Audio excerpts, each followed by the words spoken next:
Ya baik pemirsa, jadi aku tuh pernah lihat ya bahwa ada pemain bola yang lagi main bola terus mendadak dia meninggal di situ. Iya, betul sekali. Ada juga seorang ibu yang ketika dia sujud tiba-tiba udah nggak ada nyawanya, meninggal. Banyak sekali kisah-kisah sehat itu. walafiat. Banyak banget emang pemirsa kisah-kisah tentang meninggal mendadak. Makanya sekarang kita angkat temanya, langsung saja kita saksikan tayangan yang berikut ini.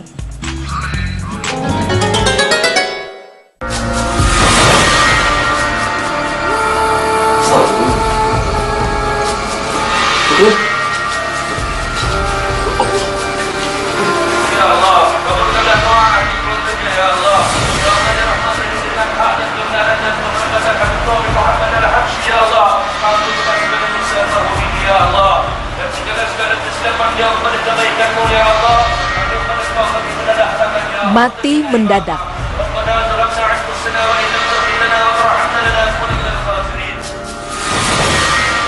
Pemirsa beriman, cara mengenai ajal, tiada satu manusia pun yang tahu kapan ajal akan datang menjemput. Karena ajal sejatinya ialah rahasia Allah. Banyak manusia di dunia yang mencoba meramal akan datangnya ajal kita dengan melalui berbagai macam cara, mulai dari membaca garis tangan dan melihat dari kartu. Sungguh perbuatan itu melampaui kekuasaan Allah, dan itu termasuk dalam perbuatan syirik yang dosanya tidak terampuni jika kita mempercayai akan ramalan tersebut. Tetapi masih banyak manusia yang percaya akan ramalan.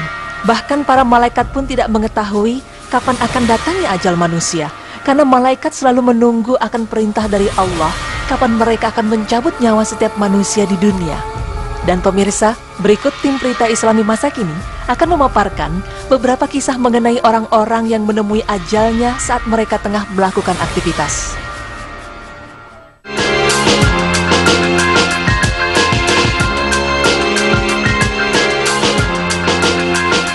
Miklos Feher adalah pemain muda yang berbakat dan banyak memberi kontribusi di dunia sepak bola. Feher lahir 20 Juli 1979 dan di tahun 2004 karir sepak bola Feher harus berhenti untuk selamanya. Ia mengalami serangan jantung secara tiba-tiba di lapangan. Miklos Feher pingsan dan kemudian meninggal dunia setelah mengalami serangan jantung dalam pertandingan Liga Portugal saat timnya bertanding dengan Vitória Guimarães.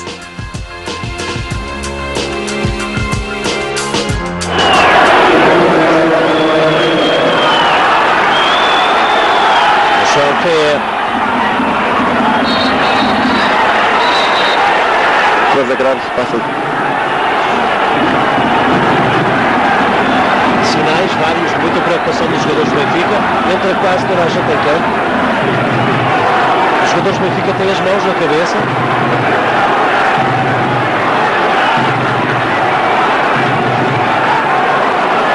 Alguma coisa de graça, está-se de facto. Alguma coisa se passa.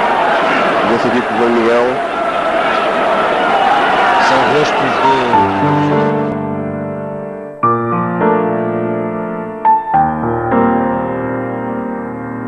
Pier Mario Morosini, pemain bola asal Italia ini lahir 5 Juni 1986 di Bergamo. Ia lebih dikenal dengan nama Morosini. Setelah Morosini mulai tumbuh menjadi pria dewasa, ia memulai karir sepak bola profesionalnya di timnas Italia pada tahun 2001 sampai 2009. Morosini meninggal akibat serangan jantung saat memasuki menit-menit terakhir pertandingan. Morosini mengalami kejang dan kemudian tak sadarkan diri di lapangan. Melihat kejadian itu, tim medis Livorno seketika menuju lapangan dan melakukan pertolongan pertama sebelum akhirnya dibawa ke rumah sakit. Sayangnya, Tuhan berkehendak lain. Dalam perjalanan ke rumah sakit, Morosini menghembuskan nafas terakhirnya. Dia menderita kardiak arrest. Ia rupanya sudah meninggal ketika ambulans tiba.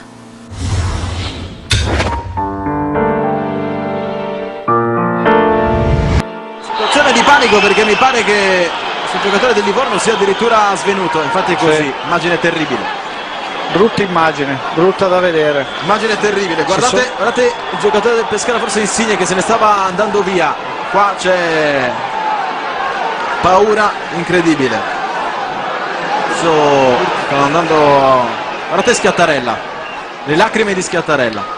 C'ha paura, hanno paura, abbiamo paura noi di qua. Seorang atlet karate bernama Muslim yang meninggal dunia saat mengikuti kejuaraan nasional atau kejurnas karate di Makassar, Sulawesi Selatan. Atlet tersebut diduga mengalami kelelahan setelah bertanding 4 kali dalam sehari. Isak tangis sejumlah rekan dan kerabat Muslim pecah saat mengetahui atlet karate asal Palu tersebut dinyatakan meninggal dunia. Muslim terjatuh dalam partai final kejurnas karate di Gedung Olahraga Andi Matalata, Makassar.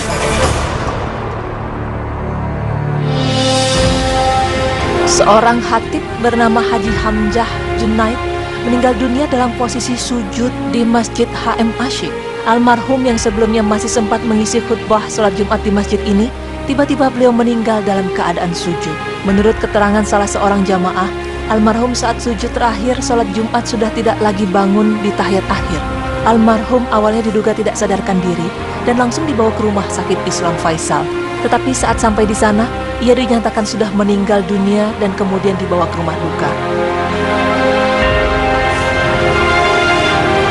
Pemirsa beriman, kita sudah melihat tadi beberapa kisah orang-orang yang ajalnya datang secara tiba-tiba tanpa ada firasat apapun sebelumnya. Semoga dengan tayangan tadi, kita dapat menambah keimanan kita kepada Allah Subhanahu wa Ta'ala. Sesungguhnya, kematian adalah sesuatu yang pasti dan tidak bisa dihindari jika ajal telah tiba. Maka sebagai manusia, kita senantiasa mengingat Allah sebagai zat yang maha mengetahui lagi berkehendak.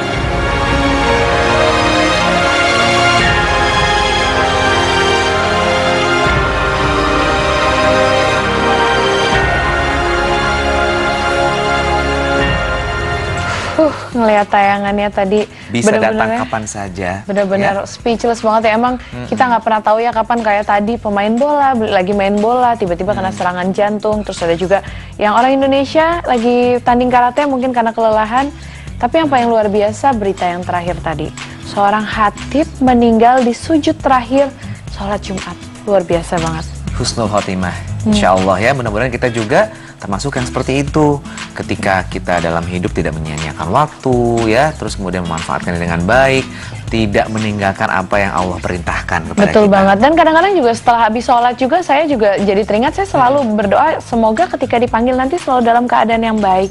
Kan rasanya luar biasa sekali ketika meninggal dalam keadaan lagi menghadap kepada Allah, lagi dalam keadaan sujud, itu luar biasa sekali gitu. Iya. Jangan sampai meninggal lagi aktivitas sehingga meninggal yang mendadak. Nauzubillah min dzalik. Oke, Semoga ini ngingetin kita yang kita, baik. Ya. semoga kita jangan lupa sholat. Jangan lupa sholat. Nah, tuh. kalau ngomongin sholat nih pemirsa, setelah ini kita punya pembahasan bahwa ada loh dosa-dosa yang lebih besar dibanding dosa meninggalkan sholat. Apa kira-kira? Apa ya? Pasti Apa ya? penasaran juga semua. Saya juga penasaran. Oleh karena itu pemirsa jangan kemana-mana, tetap di Berita Islami masa kini.